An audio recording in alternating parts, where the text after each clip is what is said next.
Aloha nui kākou. O nā haku mele ʻoiloa, he poʻe I wali ka ʻōlelo ia lākou a me ka haʻi mo ʻōlelo mau ia ʻōlelo. Ua hui aku nei ka poʻe hoihoi I ka haku mele ma ka lua o nā aha hoʻonui ʻike o mele songwriters na hoʻi.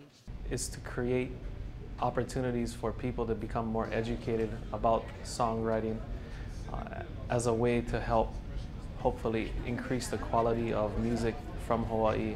O iai ma Hawaiʻi nei no, ua nāna kikuʻi ia ka haku mele Hawaiʻi ʻana. E like me ka makaukau o ke kanaka maka ʻōlelo, pēlā hoʻi ka makaukau o kāna mau mele e haku ana.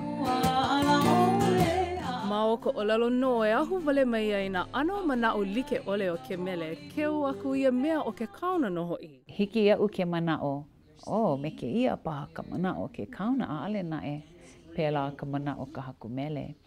No laila, e hoʻi ana kākou I kēla manaʻo o ka makaukau maka ʻōlelo. Ke ume ia ke kanaka ma o ke mele, Hawaiʻi no hoʻi. Hiki no ke hoʻike ia ka manaʻo o ka Hawaiʻi.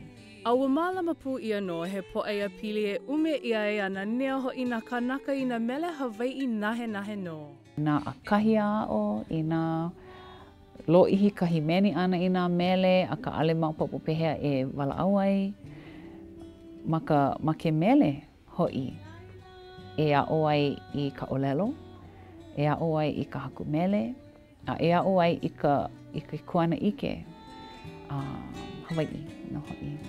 O wau no ke I o Imi Kalili no Sunrise ma Hawaii News Now. Aloha.